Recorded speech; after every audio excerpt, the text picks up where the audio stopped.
Hello friends, welcome to the Fortinet Firewall Training Series Session 9. In today's session, we will see what is routing, types of routing, how to configure routing on the firewall. Let's start.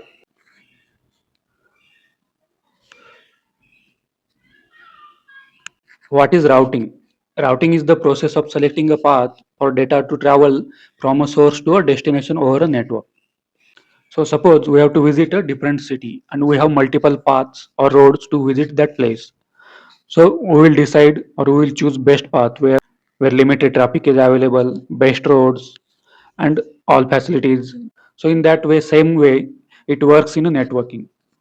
Devices choose the path to reach to the destination based on the available bandwidth, available hardware configuration on that device.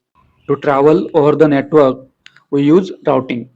Each router checks where the data is going, available paths, network conditions of that paths. Based on that, it will select the most efficient route. So suppose we have Google Map. If we select the destination on the Google Map, it will show us the multiple paths where traffic is how much, how which routes are there, those things, and it will show you the best path there. Same way it works in a networking. So what exactly is a router? A router is a networking device that connects different network and directs data packet between them. So it works like a square. From square, we will have the connectivity of multiple ways. We can go left, right, straight, and 180-degree backside also. Same way router works to connect the different networks. You can go from one area to another area or one network to another network. It uses something called a routing table. It will have the all data of routing details, means from to visit to the right, you have to go through this network. If you have to go to straight, you have to go this way, like that. It will maintain the all data table there. So routing has the types also: static route, dynamic route, and default route. We will cover one by one all things. So let's start static routing. Static routing is when routes are manually configured by a network administrator. We use static routing in a condition where we have to use same path every day from one place to another place. Like suppose if you are going to office every day, you will use the same path without changing that. If anything happens, if traffic is there, if roads are not good, if any accident happened there, you will use the same path, you will not change. In that case only we will use the static route. We don't have to change the devices and our path should be same exactly each and every time. In that case we use static routes. So how it works, like the admin sets a fixed path in router that always follows the same path, and administrative distance of static routing is 1. Administrative distance is nothing but value to decide which one is the better one. So what are the pros of static routing? It is simple to configure, it is secure, no extra bandwidth usage. Static routing has the cons also, doesn't adapt to network failures. So suppose this is example of static routing. So this is source machine. So this machine wants to reach to the destination server. So it has to go through router A, then router B. Suppose this connectivity fails from router A to router B, it can't go through the different router. Suppose if you have another router here and one router here, it can't go through that one because we have not allowed that. It should use just the same. If anything goes wrong, it will drop the packets here only. Until and unless it works fine, that connectivity won't work. So next is dynamic routing. Dynamic routing automatically updates routes based on a network condition. So suppose if anything happens in the network, if one device goes down, it will have the backup routes like another routes and all things. So it will divert the traffic through that routes. So you have that benefit of the dynamic routing. So how dynamic routing works? Routers communicate with each other using routing protocols. To communicate over the network, we use protocols so that every device follows the same protocol. They share information about network paths. They inform each others like I have the paths to reach to this destination or this network. If you want to go this way, you can go through me. Like that, it will allow. So suppose we have to go from the one state to another state. We are planning to visit to Delhi from the Maharashtra. So we will have the multiple paths. So suppose if one path goes down due to any issues or more traffic is available or if any accident happened there, due to that road is not available, we can take the other routes. So we'll have the data of that. So same way Routing devices manages the or stores the available paths to reach the destinations. So common dynamic routing protocols are like RIP, which is also called Routing Information Protocol, OSPF, Open Shortest Path First. At enterprise level, mostly people use OSPF for the internal routing, and BGP. BGP is Border Gateway Protocol. To communicate between the different autonomous systems, we use BGP, and if we would like to communicate in the same autonomous system, we use the OSPF, AIGRP, or RIP based on our requirement. So even dynamic routing has the pros and cons. So it is flexible, automatically updates. Like suppose if one path goes down, routing device knows the secondary path, so automatically it will transfer the ship or ship the traffic from this way to another route. It is scalable. We can manage multiple networks there. It uses the more bandwidth for the update because all routing devices have to update their network tables to each other. To share the data over the network, it uses the bandwidth. So third type of routing is default route. So default route is used when a router doesn't know the exact path to the destination.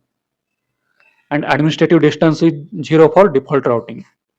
So whatever value is less, routing protocols or routing devices choose the that path to reach the destination.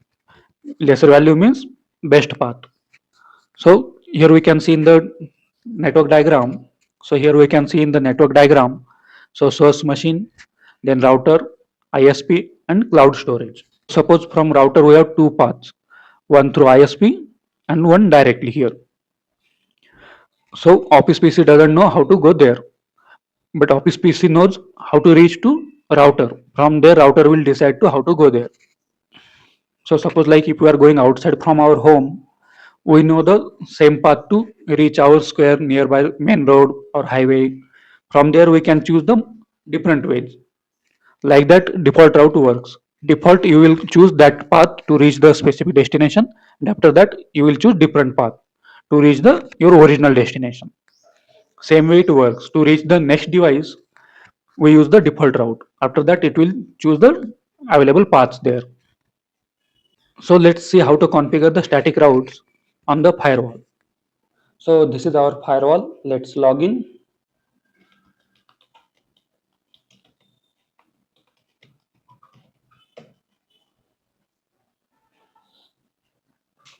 To configure the route, navigate to network, and here we can see static routes, policy routes, RIP, OSPF, BGP. As per your requirement, we can configure. So let's see how to configure static routes. So already I have configured these two. So let me delete it.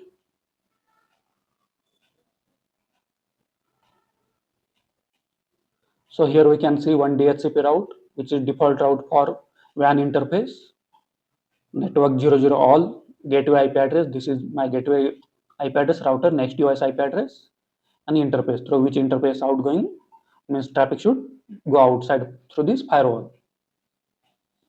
So click on create new. So here we can see two options, destination subnet or internet services. So first we will see subnet and later we will see for the internet service. So destination 00 means everything. So we will configure the same interface or IP addresses on the static route. So suppose this PC has 10 10.10 our LAN interface, and suppose this router is a firewall. So we will configure this 192.168.2.100. So 192.168.2.100/32. This way also we can configure, or we can mention the subnet mask also. So gateway address. So what is the gateway address to reach 192.168.2.100? So we are considering router A as a firewall. So to reach the 192.168 this destination, this interface IP address will be our gateway.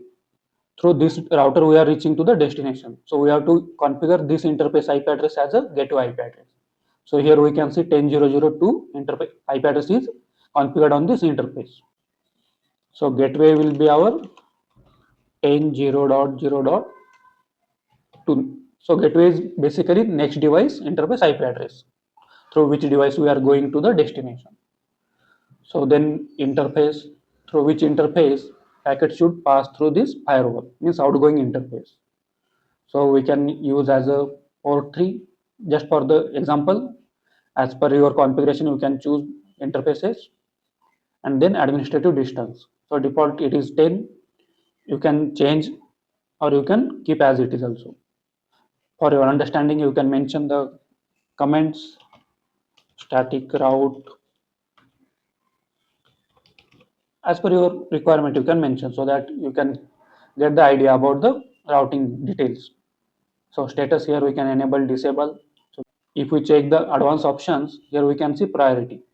So we can set priority 1 2. As per priority also it will check the route. So suppose we have two routes through different interfaces, we can set the priority or administrative distance also to configure the HA for static route. Suppose first route goes down, it will forward the traffic through secondary route. So for HA configuration, we can use this administrative distance and priority. So click OK to create. So here we can see it's created. So we can add these columns also like destination, gateway IP, interface, status, and comments. We can add comments like distance, then priority. So here we can see distance 10, priority 1. So we can clone also to create new routing or route. Edit in CLI also if you want to edit in CLI or check. If you click on clone, it will give you details as it is. So you can change these things as per your requirement and click OK like to save them. So let's create internet service route. Click on create new. Earlier we have created subnet base. So this time we will create internet service. So in subnet, here we have the option to enter the subnet. But in internet services, default services are created. We can search, act on DNS, default services, ADP, FTP, then Amazon details like AWS, S3, route, global accelerators, DynamoDB, EBS. To your AWS infrastructure, we can use internet services also specific. Aruba, then Billweb, Citrix, Cloudflare, DNS, NTP, those things we can configure using. So suppose Cloudflare NTP, then gateway address. This is our next device IP address 10.0.0. So I am taking as an example. So outgoing interface is WAN. So if we see on the network diagram, so this is our outgoing interface. We are coming through this interface and going through this interface. So this is incoming interface and this is outgoing interface. So for this router, this is incoming interface and this is outgoing interface. So this IP address is not reachable, so it is showing the error. So we can use 192.168.1.254 hour. This is my router IP address. So yeah, that warning gone. So interface we have selected WAN interface, then status. Here we cannot see administrative distance or priority values. So click OK to create. So here we can see it's created. Name Cloudflare NTP. So it will route traffic for the Cloudflare NTP through this IP address or WAN interface. So this way we can configure the static routes on the Fortinet firewall. So this was all about the route, what are the routes, how to configure routes, how they work, and all things. So in next video we'll cover the NAT, network address translation, what is NAT, types of NAT, how they work, how to configure on the firewall. Those things we will cover. Please subscribe the channel. It motivates us to create these kind of videos because it takes a lot of time to prepare and make these videos. Also share your feedback in the comment box. Thank you guys.